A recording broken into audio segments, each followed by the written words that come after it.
video pembelajaran saya yaitu yang pertama siswa mampu memahami komponen perangkat keras pada sistem komputer. Yang kedua, siswa mampu memahami komponen perangkat lunak pada komputer. Yang ketiga yaitu memahami komponen pengguna. Yang keempat yaitu memahami mekanisme internal pada komputer. Dan yang terakhir yaitu memahami interaksi antara komputer dan pengguna dengan baik. Nah, kita mulai saja ya. Selamat pagi anak-anak. Pagi Pak. Nah, sebelum kita mulai pembelajaran kita, ayo Kado bikin doa. Baik, mari kita berdoa menurut agama dan percaya kita masing-masing. Doa dimulai. Doa selesai. Nah, di sini saya akan absen terlebih dahulu. Kodija, Hadir Pak. Gabriel Pandika, Ricardo Manurung, Rifki Pali, Hadir Pak. Muhammad Patah, Pak. Frans Jonathan, Hadir Pak. Ray Tarigan, Pak. Putri Yami, Hadir Pak. Hanifa, Hadir Pak. Haryatika. Hadir Pak. Oke. Nah, pertama kita akan belajar tentang sistem komputer. Kira-kira ada nggak yang tahu apa itu sistem komputer? Tahu Pak. Nah, baik. Di sini sistem komputer itu adalah hubungan atau interaksi antara komponen-komponen. Yang komponen pertamanya itu komponen perangkat keras atau hardware. Terus yang kedua itu perangkat lunak atau software. Yang ketiga yaitu pengguna atau kita yaitu brainware. Yang dirancang saling menerima, mengelola dan menyajikan informasi yang diinginkan oleh penggunanya. Ketiga komponen ini itu saling bergantungan dan bekerja sama untuk menjalankan tugas fungsi komputernya secara optimal. Tanpa salah satu komponen ini, sistem komputer tidak dapat berfungsi dengan baik. Nah, kita masuk ke perangkat keras atau hardware-nya. Nah, di sini ada 4 bagian. Yang pertama yaitu perangkat inputnya atau yang masuknya. Nah, perangkat yang digunakan untuk memasukkan data dan memberikan perintah pada komputer. Contoh perangkat input yaitu keyboard yang berguna untuk memasukkan teks, angka dan karakter khusus. Nah, yang kedua yaitu ada mouse yang dimana itu untuk menggerakkan pointer dan memilih objek di layar. Yang ketiga itu ada scanner yaitu untuk mengubah dokumen fisik menjadi digital. Yang keempat itu ada webcam untuk menangkap gambar dan video. Dan yang terakhir itu ada mikrofon yang dimana itu untuk merekam suara. Nah, yang kedua itu ada perangkat proses yang dimana perangkat proses adalah komponen dalam sistem komputer yang berfungsi untuk memproses data yang diterima dari perangkat input dan menghasilkan output yang dapat dihasilkan kepada pengguna. Contohnya itu seperti CPU atau Central Processing Unit yang dimana komponen terpenting yang berfungsi sebagai otak di dalam komputernya. Dia itu dapat mengolah data sesuai dengan instruksi kita. Nah, yang kedua itu ada motherboard yang dimana ini menjadi papan sirkuit utama yang menghubungkan semua komponen. Yang ketiga itu ada RAM yaitu Random Access Memory yang dimana ini adalah memori sementara untuk menyimpan data yang sedang diproses. Nah, yang ketiga itu ada perangkat output yang dimana perangkat output adalah perangkat yang digunakan untuk menampilkan hasil pemrosesan data. Contohnya seperti monitor yang menampilkan informasi visual. Yang kedua itu ada printer yang dimana itu sering digunakan untuk mencetak dokumen atau memprint sesuatu. Nah, yang ketiga itu ada speaker itu untuk menghasilkan suara yang kita keluarkan dari laptopnya. Yang keempat itu ada proyektor yang dimana itu menampilkan gambar ke layar besar. Nah, yang terakhir yaitu perangkat penyimpanan. Perangkat penyimpanan adalah perangkat yang berfungsi untuk menyimpan informasi atau data dari segala hasil pemrosesan komputer. Contohnya seperti hard disk yaitu penyimpanan permanen berkapasitas besar. Yang kedua itu ada solid state drive atau SSD yaitu penyimpanan yang cepat dari HD.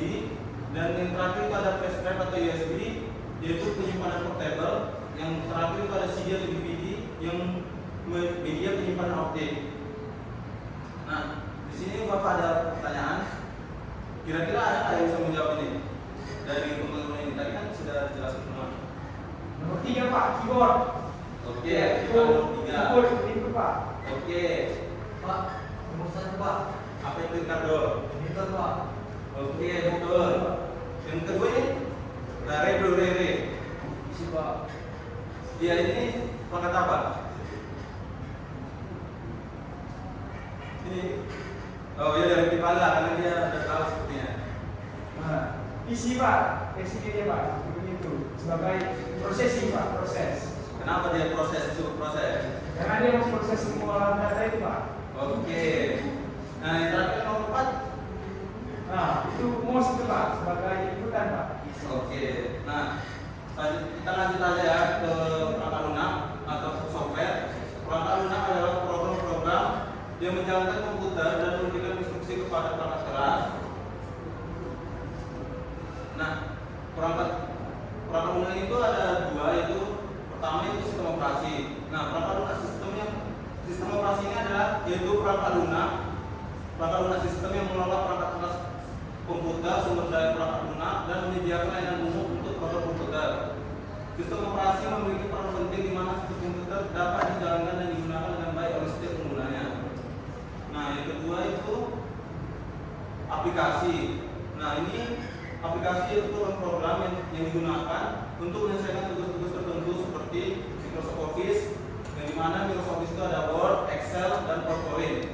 Ini akan sering kita gunakan untuk menyelesaikan tugas-tugas kita. Nah, yang kedua itu ada Adobe Photoshop.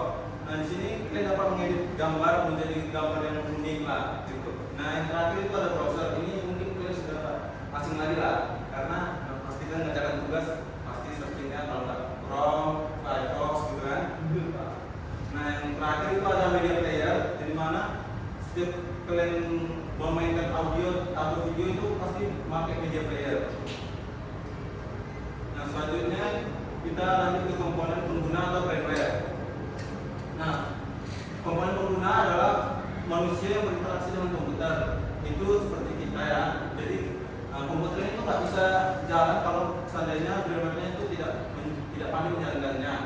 Nah, terdapat berbagai jenis pengguna berdasarkan peran dan keahliannya. Yang pertama itu ada operator, yang dimana operator ini mengoperasikan komputer sesuai prosedurnya. Yang kedua itu ada programmer, yang dimana membuat program dan aplikasi. Yang ketiga itu ada teknisi, yaitu merawat dan memperbaiki komputer. Yang keempat itu ada administrator, yaitu mengelola sistem komputer dan jaringan. Yang terakhir itu adalah end user atau kita sebagai pengguna, yang dimana kita yang akan menikmati hasil yang dibawa oleh programmer ini atau aplikasinya. Nah, selanjutnya kita lanjut ke mekanisme kerja internal pada komputer. Nah, CPU itu sebagai komponen terpenting dalam komputer, sistem komputer. Nah, dia bekerja melalui 3 tahap yang disebut dengan siklus fetch, decode, dan execute. Nah, step pertama itu disebut fetch atau pengambilan.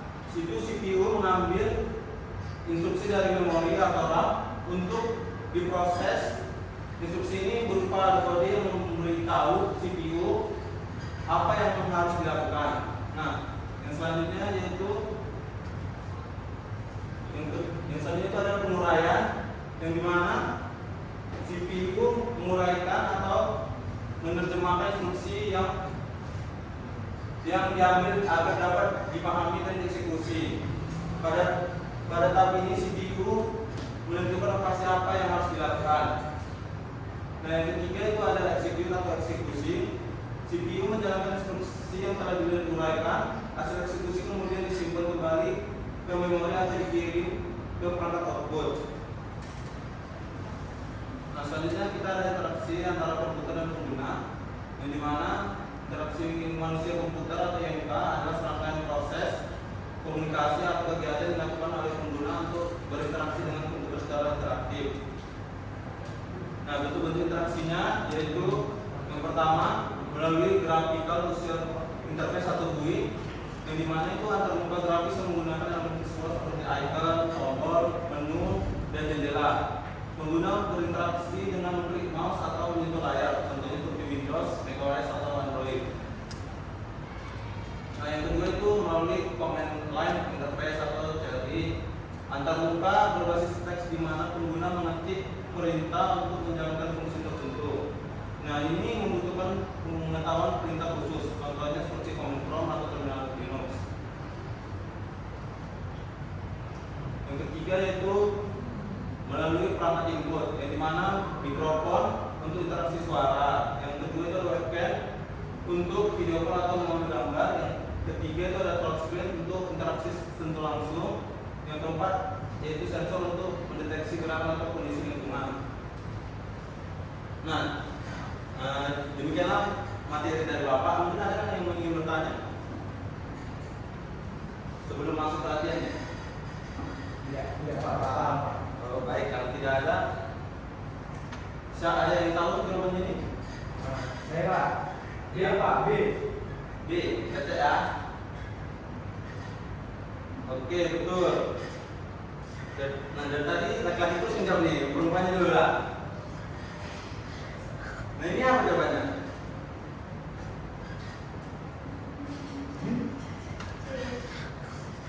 C. Oke, kita coba ya.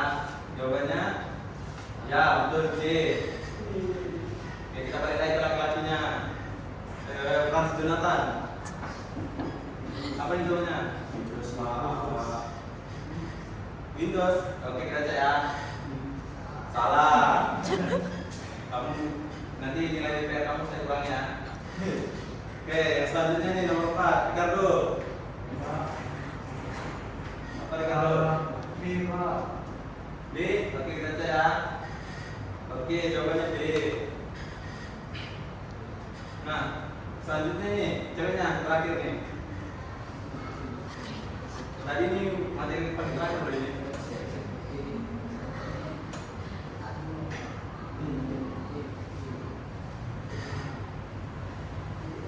Eva. Terus ya. Nah, jawabannya C. Siapa tadi itu? D ya. Oke. Nah, dari materi kita ini kan sudah selesai semua. Jadi mungkin Bapak hanya bisa tahu ya. Tadi kita kan udah belajar tentang apa itu sistem komputer.